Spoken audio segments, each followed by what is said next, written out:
Hello everyone. आज चाहिँ हामी यो वायरबाट यस्तै खालको फ्लावर बनाउन सिक्छौँ। त्यसको लागि हामीलाई वायर चाहियो अनि लिफ चाहियो अनि फेन्सी पिस चाहियो। तपाईँलाई जस्तो सुकै कलरफुल बनाउनु मन छ भने कलरफुल हाल्न नै सक्नुहुन्छ, होइन भने एउटै कलर नै हाल्न सक्नुहुन्छ। अनि B7000 ग्लु पनि चाहियो, जुन त्यो फेन्सी पिस टाँस्नको लागि। सुरु गरौँ है त। अब त्यसको लागि चाहिँ ब्याक साइडबाट एउटा लिफ लिएर, तर त्यसको लागि तपाईँले एक बित्ता जस्तो चाहिँ वायर छोड्नु होला। अनि त्यो बिड्सको चाहिँ जतापट्टि लामो भाग छ त्यसले लिफको ब्याक साइडबाट अघि जसरी घुसारेको थियो त्यसरी नै ब्याक साइडबाट घुसार्नु होला। पहिला फ्रन्टबाट घुसार्नु, त्यसपछि फेरि ब्याक साइडबाट घुसार्ने एउटै लिफलाई। अनि फन्फन्ती घुमाइदिने 2-3 चोटि, त्यो भएपछि त्यो टाइट हुन्छ। अब फेरि हामी अर्को लिफ एड गर्छौँ त्यसमा। अब त्यसलाई चाहिँ ग्यापिङ नदेखोस् भनेर ती नजिकै लान्छौँ र अघि वायर एकपट्टिबाट घुसार्थ्यौँ भने अब ब्याक साइडबाट वायर घुसारेर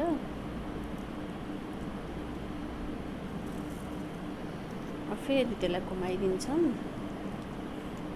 त्यो गऱ्यो भने हाम्रो लिफ चाहिँ टाइट हुन्छ। त्यो लिफ अनि फ्लावर बन्नमा मद्दत गर्छ। त्यसको लागि फेरि हामीले एउटा लिफ फेरि एड गऱ्यौँ। फेरि अघिकै प्रोसेस दोहोऱ्याउँछौँ। त्यसको लागि ग्यापिङ नहोस् भन्नलाई पहिलो सुरु आफूले चाहिँ एकदम ध्यान दिएर याद गरेर ग्यापिङ नहोस् भनेर हातले समातेर बनाउनु होला हजुरहरूले पनि।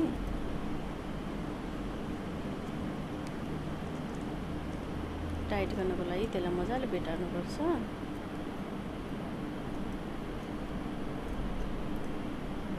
कहिलेकाहीँ त्यो सानो चाहिँ वायर यतापट्टि आइदिन्छ, बटार्दा बटार्दै त्यसलाई आफूले याद गर्नु, एक साइड लगाउनु त्यसलाई। अब फेरि अर्को लिफ हामी युज गर्छौँ।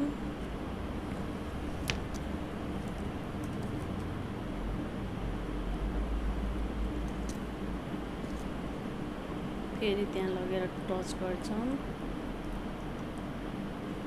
फेरि वायर घुसारेर अब त्यसलाई एउटा फ्लावर बनाउन हामी मद्दत गरिरहेका छौँ लिफलाई।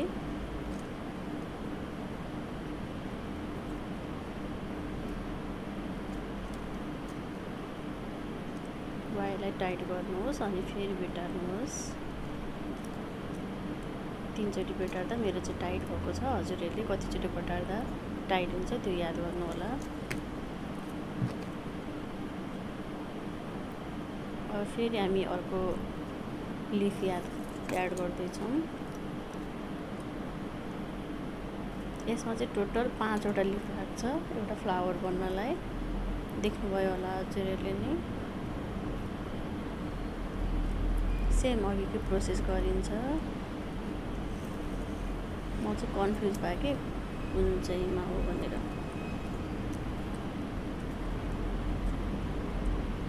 फेरि त्यसलाई 2-3 चोटि बटारिदिनुहोस्।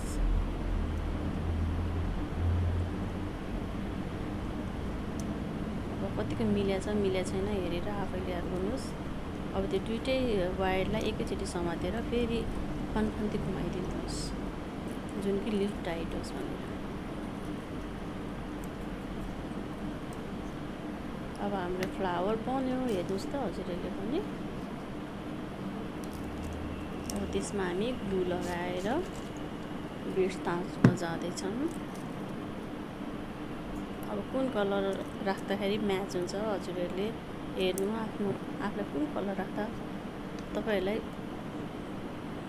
एउटै कलर राख्न मन लाग्यो ग्रिनमा ग्रिनै फेन्सी बिड्स पनि राख्न सक्नुहुन्छ, या फेरि मल्टी कलर बनाउनु मन लाग्यो मल्टी कलर बनाउन सक्नुहुन्छ।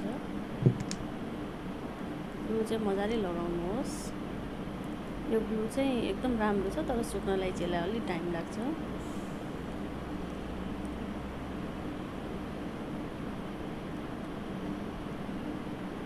अलि मिलाउन यसलाई अलि अप्ठ्यारो हुन्छ, आफैले यसो याद गरेर मिलाउनु होला। हेर्नुहोस् त कति राम्रो त्यो लिफबाट कति राम्रो फ्लावर तयार भयो।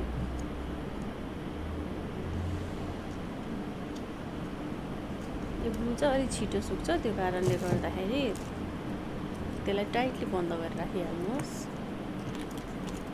हेर्नु त मैले त कतिवटा कलरमा बनाएको छु, मल्टी कलर गर्दै। हजुरहरूलाई नि मन पर्यो भने यसरी बनाउनु।